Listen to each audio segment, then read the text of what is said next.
Everyone, well, thank you very much for watching or listening today. Today I have a very, very special guest. I'm very excited for this one, Mr. Neil Derry, who's a veteran of over 100 professional fights, some amateur fights in there as well. To be exact, 124 fights, 72 wins, 11 draws, and 41 losses across multiple combat sports. Not only boxing, guys. Neil has competed in all levels of boxing: amateur, white collar, semi-pro, pro, and has also competed in MMA, kickboxing, bare knuckle boxing, and possibly more. We'll find out today.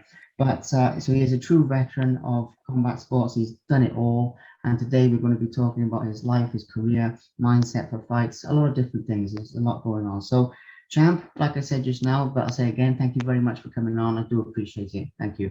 My pleasure. All right then. So we were talking about obviously your beginnings in boxing and your roots and where it all started from back at the age of 14. I want to go back there to see where fighting started for you, because you've had an incredible journey so far. I guess there's more to come as well. But, you know, going back to the beginning, I think is a good place to start. So where did it all start for you when you first took up boxing all those years ago? For 14 years old, I was a little terrorizer at school, always fighting. My mum and dad at the time said, we've got to do something with him. They said that he needs to vent that anger somewhere. And my mum and dad were previously used to live in Whitney, and they said, let's get him off to a boxing club. And the rest is history. I started going there at the age of 14 to 17. I really, really enjoyed it. Really enjoyed it.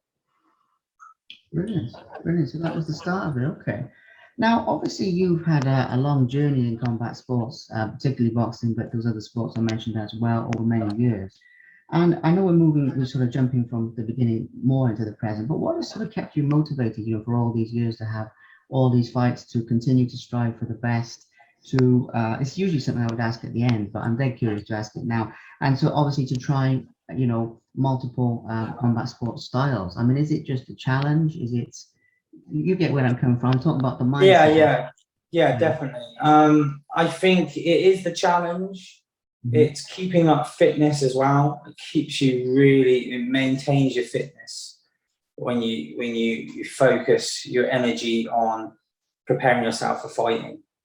You can get yourself into a real mode thought of being the fittest you can be for these sports.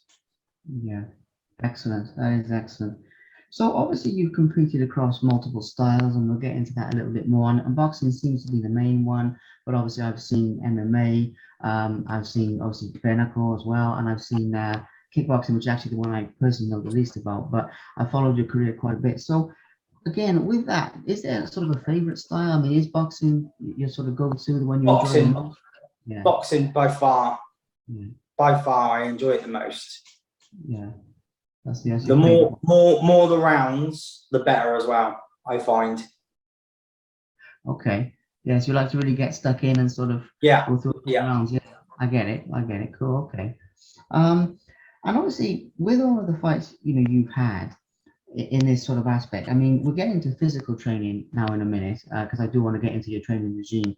But I'm going to switch it up a little bit, because what you do, all the people you fought, some great names, all the different styles, etc. It takes a certain mindset, to do what you do. So on the run up to a fight, and I like asking this because I think it gets a little bit overlooked with fighters, it's the mental aspect.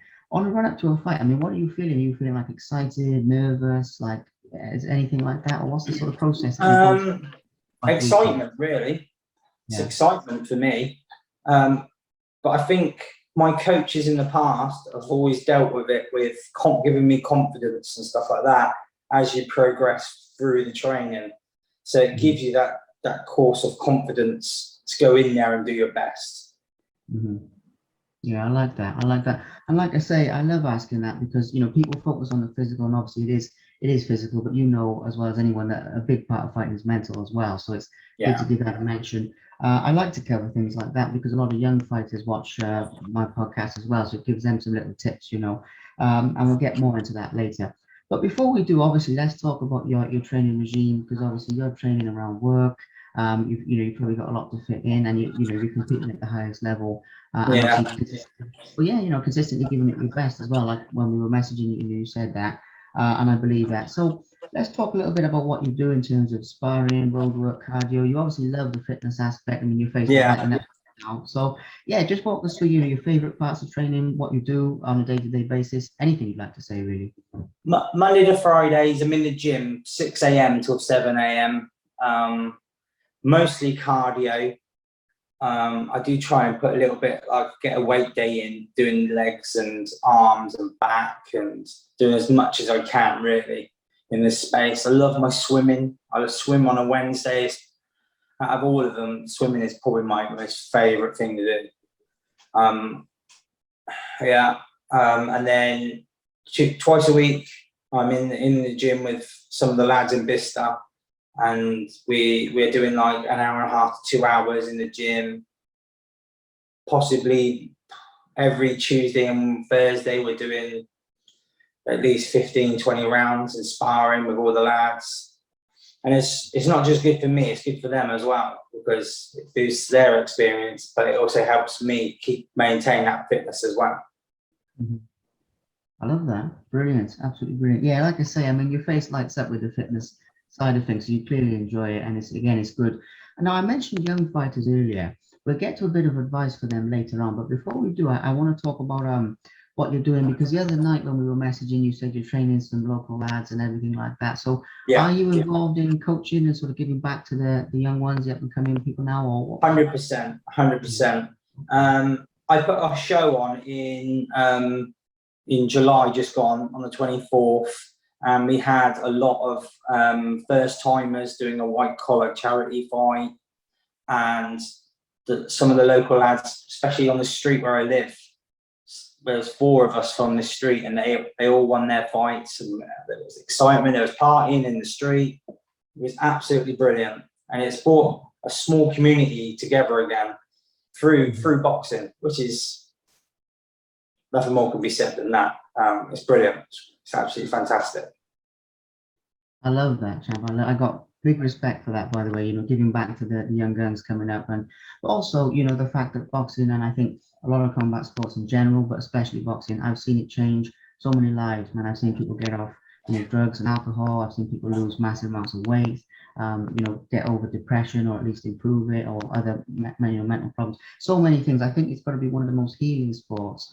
And obviously, for people who are outside of boxing, that might sound strange because you always violent and all that. But when you're involved, just how many people it helps, and especially, like young people, when they need that direction, they need that focus, that discipline, and I'm quite big on that, because at that age, like especially teenagers, early 20s, it's so easy to get drawn everywhere. I mean, that's not even a question. That's just me putting my little bit in there. But good work, that is, champ. That's cracking. Thank you. All right, so back to yourself then. A couple of other questions, obviously, out of 124 fights and everything you've done so far. I want to sort of touch on what your proudest moments are. Now, I love asking this because they're not usually the ones that people expect. So this is a good one for the fans. I mean, I've asked so many world champions, if you go winning the world title will be their, their favorite. It's something else, So in your own words, out of all the fights you've had, everything you've done, what are you most proud of, and why? Maybe there's not one, maybe there's more than one, I don't know. When I first won the WBU heavyweight world title, I won that. I think that was 2016. I won that. I think it was. Yeah. It was down south in Kent on a Darren Mayer's show against Tony Barrett. He'd had the belt for quite a while, and he had seen off multiple opponents for it. And I'm sure they gave me the fight thinking, yes, just another win for Tony. But we went down there. It was supposed to be 10, 12 rounds. And in the 5th round, I stopped him. And just the togetherness through my whole coaching team. It was absolutely brilliant. Absolutely brilliant. That's a proud moment for me. Yeah. That one. Incredible. I love it. I love hearing about it like that, because also here we get to share things that, you know, the fans don't always see just from watching the fight as well. So that's especially cool. Okay. That's your proudest moment. Well, again, big respect on that, chap. That's Thank an you. incredible achievement. Amazing. Obviously, toughest fights is something that, you know, fans always love to hear about as well. And I know you've been in there with quite a mix of obviously different styles of people and everything like that. But in terms of toughest fights, I mean, you said earlier, like going the rounds and all that, but where you really had to dig deep and really, you know, really push it, really thought, "Oh, I'm in it," you know, here. Is there any that come to mind for that sort of thing specifically? It's probably a big question for you because they've had so many fights. Well, yeah. When it comes to the bare knuckle, Harry Miles by far was toughest opponent I've ever gone against ever. That left hand of his is like a rock. I've never felt a punch like that in my life. Never. But when it comes to boxing, I fought Stuart Littlemore. Don't know if you know that name. He fought Tim Witherspoon, Riddick Bowe, and I went the rounds with him. He told me I got a granite chin, and that was probably one of the toughest boxing fights I've ever had. Yeah, Stuart Littlemore, he was one tough boy, one tough lad. Okay, absolute legend. Yeah, I mean, that's the other thing. I mean, some of the names you've been in there with as well are just incredible, you know, and some of the people you've shared rings and all that with, you know, it's amazing. So a couple of other things here then. Obviously, we've talked about mentality for fights. Now, hardest hitters, I mean, this is another one that's sort of a little bit of boxing trivia that the fans always love. And then in a minute, we'll get to a few deeper things again. But, you know, in terms of, I mean, is that Harry Miles as well? Or is there somebody else that, you know, you can think of who's just been, it might still be Harry Miles. If it is, that's cool. But if anyone else, I'm just curious because, again, you've done it all. And this is always a fun one. I think Josh Burns would be up there as well. I think Josh Burns, he was a hard hitter. Yeah. Who else? There's a lad from Whitney called Tom Gold. He hits hard. He hit really hard. We only already fought in 14-ounce gloves, which is a nice bit of soft padding in there. But when you get caught with one of these big rights, tell you what, that does make you step back a bit. Yeah, for sure, man. For sure, absolutely. And yeah, I mean, there's a few of those guys. I mean, Harry Miles, Josh Burns, I've interviewed them both, tremendously skilled fighters, but there's so many people. I have to ask, by the way, because this is one that's off the cuff. It's not part of my notes. But Harry Miles, obviously, as you know, was sparring with Tyson Fury and whatnot back in the day. Yeah. And you might know that. And again, I see you've got the Fury shirt on there, you know. So I'm guessing you're a Gypsy King fan, or big time. Yeah. Big Okay. respect. Yeah, me too. He's an incredible guy. I've met him twice. You know, and both times he's been absolutely top class, lovely. I didn't know what to expect the first time, I'll be honest, but he was absolutely lovely and, you know, completely down to earth. But He's very yeah. Have you sparred with him, worked with him, anything like that at all? Unfortunately not. There was rumor one time that he was looking for someone like me, but I think I dropped a lot of weight at one point and then it was off the table kind of thing. But no, he inspires me. When he was at his lowest point, he raised himself back up. You can't ask for more than that. No, it's incredible the way he's turned it around in so many ways, mentally, physically, emotionally, everything. The way, you know, he is dealing with people now, all the work he does with mental health as well. I got massive respect for that. And you know, yeah, because I was actually did a photography thing on the weekend with Frank Bruno as well, and he does a lot of mental health work and everything. And some of the stuff that those guys do, they're working together on it as well. It's just incredible. But that's off topic, that is. But I had to ask just because I could keep seeing. That's fine. And all that sort of things. It's a nice little one. But so AJ and Fury, then when they fight, people say if, right? I personally think it's when. Obviously, you're backing Fury. That's a safe bet, isn't it? You know, yeah. Yeah, he's too skillful. I think too skillful, too slick.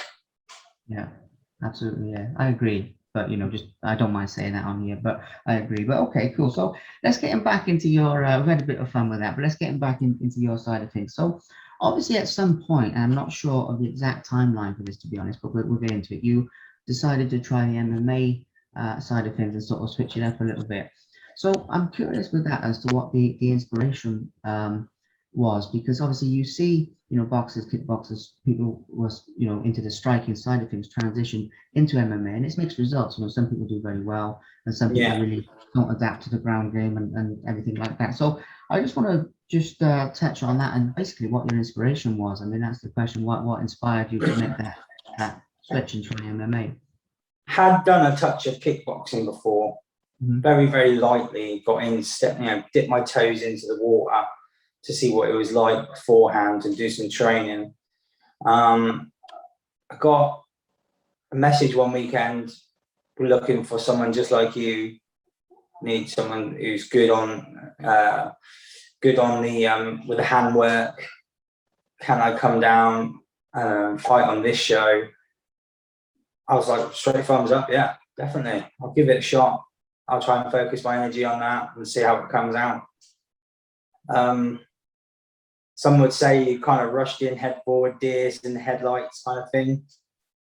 My first opponent was Thomas Narmo. The guy was 6'11", I think. I'm 5'11", so he had everything I didn't. But no. I took the fight on thinking it'd be good to see how I got on against it, just to see how I got on. And all of a sudden, the phone started ringing. Well, I got to be honest. I mean, it's a brave sort of decision anyway. But obviously, you love a challenge. But fighting a guy as big as that, that's bound to, get some attention, raise a few eyebrows, and generally, get your name out there. But that's very cool to hear the story behind it, because again, I think it's really cool that you sort of moved around different styles. Even though boxing is obviously your passion and your love, there's other styles as well, and we can just touch on a couple of those, because you mentioned kickboxing as well. I'm going to be 100% honest here. This is the one I know the least about. So I followed your boxing, I followed your bare knuckle boxing, I followed your MMA. I was obviously researching for this interview, and I found bits and pieces. But just with your kickboxing career, let's just walk through. Was that like Thai boxing, or was that more the Western style, like K1? Or no, yeah, it was Western. It was Western style kickboxing. Yeah. Okay. So yeah, it was the basic type of kickboxing that you could get. To this day, I've only had 2 kickboxing fights. Okay, both were in Wales, in Colwyn Bay area, I think. I fought twice. I fought some Welsh champion. It went all the way to points in the end. I think I lost that one on points. And then I had another points decision on another show go against me for another Welsh title, I think. It's funny how they work out to be titles all the time. I keep using it just by that. Yeah, it is funny how that goes. Well, we keep both the games, so we know some of what goes on there. But yeah, all right then. And obviously, we touched on MMA, we touched on kickboxing, and bare knuckle boxing is another one that really interests me, because one of the things that interests me as well is that obviously you got into that when it wasn't necessarily as big as it is now, or certainly when you think back to like Harry Miles and what have you. I mean, I remember following all of that with UB Bad and all those guys when it was first happening. And obviously now it's obviously things like BKFC and some of that weren't even around then, and BKB wasn't what it is now. And so I am going back to when you first, obviously I know you've had fights since then, but when you first made that decision, again, what inspired you at that time to, try it, bone against bone and all that, and was it just the challenge aspect of it, or what sort of went through your mind? In truth, I hadn't heard too much about the bare knuckle boxing, hadn't known too much, and then an opportunity come up. My friend Dan Podmore messaged me. He said, "Can I take over his fight? He had an injury." I said, "I'll check the video out of the guy who it was." I looked over the video and I thought, Harry Miles has got skill, but I thought at the time, never being knocked down at the time, I was thinking I've got a good chance against him, and it was only supposed to be 3 rounds, so you've got a fighter's chance, a puncher's chance. And that was it. Brilliant. Okay. But yeah, I figured that that'd be a story behind it. And again, it's what the fans don't always hear just from watching the fight. You know, I mean, I've obviously watched the fight with Harry Miles, brilliant, but you don't always hear the story behind it. And obviously, with that, with bare knuckle, obviously, basically, where are you at with that now? I mean, is that something you're going to do again or continue to do from here, or just because of how much it's grown, or are you sort of on the fence with that one? Yeah, I'm open to it. I'm open to it. Depends on the opponent as well. Very much, yeah. It really depends on the opponent because I am getting a little bit old now. I'm 39 years old, so yeah, I'm one of the old boys of the sport now. No, well, you are a veteran, but I don't know. I mean, there's always that argument with fighters of then you have the experience, and then obviously not so much for you personally, but just fighters in general. What they lose on the speed and this, that, and the other, they gain make up for an experience. And I'm very much I've seen quite a few fights over the years where people have been older and they beat the younger guy just on experience. And obviously it doesn't always go that way, but it does. So all right, so that's bare knuckle then. So we've talked about quite a bit. Now, obviously, I do want to get to the future as well because obviously we've talked a lot about the past, and I know there's still some very good things that you're working on. So one of the things that obviously we need to touch on here is future goals and future plans. And obviously, you've had over 100 fights, you've won titles, you've fought some of the best, you've done all these amazing things. But obviously, your love for the fight game, especially boxing, it really comes over in a really good way, if that makes sense. And it's really cool. So, yeah. So basically, what is inspiring you at this point? I mean, what are you aiming for next? When can we expect to see you next? Just anything that you'd like to share about that. Really, it's not really a narrow question. Just anything. Yeah, just staying fit, getting out there, fighting. Trying to get those W's, just trying to get that winning that little series of wins together. That gives you confidence when you've got a series of wins.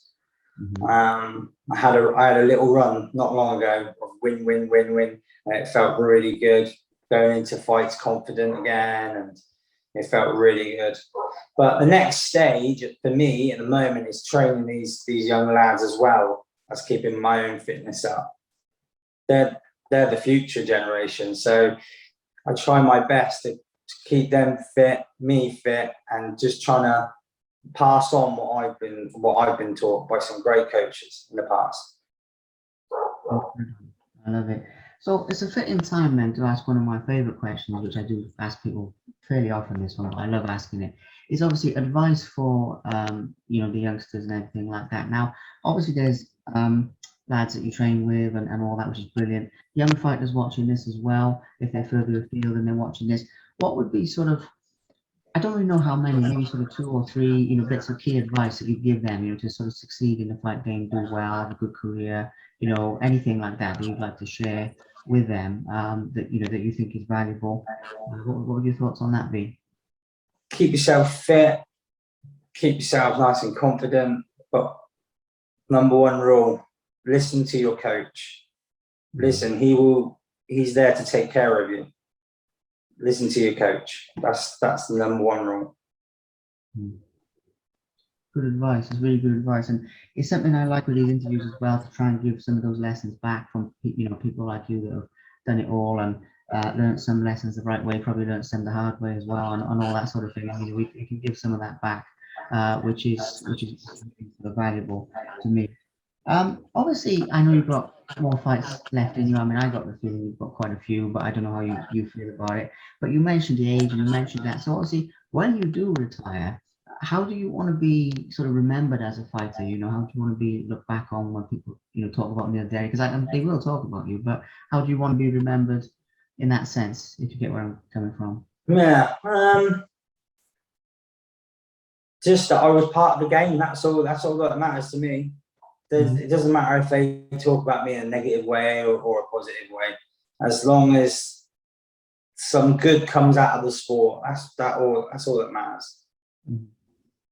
Yeah, it's a good one because I think that personally, it's just my opinion, you'll always be remembered as a guy who gave your best in every fight and was sort of always up for a challenge and was always exciting to watch and exciting to follow. You know, whether it's win, lose or draw and all that sort of thing, you've had plenty, you've had more than I knew about. But obviously, you know, they all are exciting and something interesting about all the fights. So I think you'll be remembered very well. But you know, I like Oh, to thank listen you. to your own words. It's, you know, it's something. I know it's not over yet, so we're not getting over him. You know, anyone watching this, on this man, because he's got a lot more left in the tank. But at the same time, obviously, it's still, you know, Fingers something that, crossed. yeah, it's something that comes up. So, as far as the youth future plans, well, I mean, we've covered a lot, to be fair. We've actually covered more. I'm actually just checking my notes, make sure I haven't missed anything. But no, we've covered a lot. So the only other thing that I've got left to do here is obviously see if there's anything you'd like to say to people watching this who are your fans, your supporters, people who've been there for you, genuinely been there for you now, not just coming on, but you know, stuck by you. Maybe if there's ex-opponents watching this, which it probably will be, anything, you know, important people. What would you Yeah. say to people that have supported you over the years? Any words Just for them? just thank you for your support and your love. Big thank you to Guy Wells, Paladin Combat. He was one of my first coaches out there. I still talk to him this day, and he gives me his opinions on fights and stuff. And that man knows his boxing. Big thank you to Mike Thompson. Also, he helps me coach some of the young lads as well. He's been there. He's had my back for 5 to 10 years as well.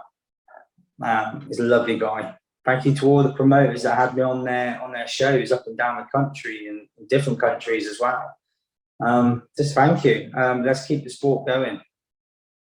Yeah, incredible. Yeah, it's really good for you to give them a mention because obviously a lot of the attention is on the fighter and the fight game, but obviously no man's an island, and you know nobody would get anywhere without the coaches and the supporting people and the Yeah. sponsors and all, and obviously the fans and all that stuff. So it's really good for you to give them a little mention so they don't get overlooked. But champ, I mean, I'm very happy. You know, we've talked about some really good stuff and we've given a good overview. I'm glad we've got to get into a few deeper things as well as the fight, you know, the fights themselves, which is good. But I just want to say a big thank you for your time and thank you for coming on the show. You know, Thank you. brilliant. All right. Thank you very much for watching. Please subscribe to the Simply Inspired YouTube channel, and there'll be more videos coming soon.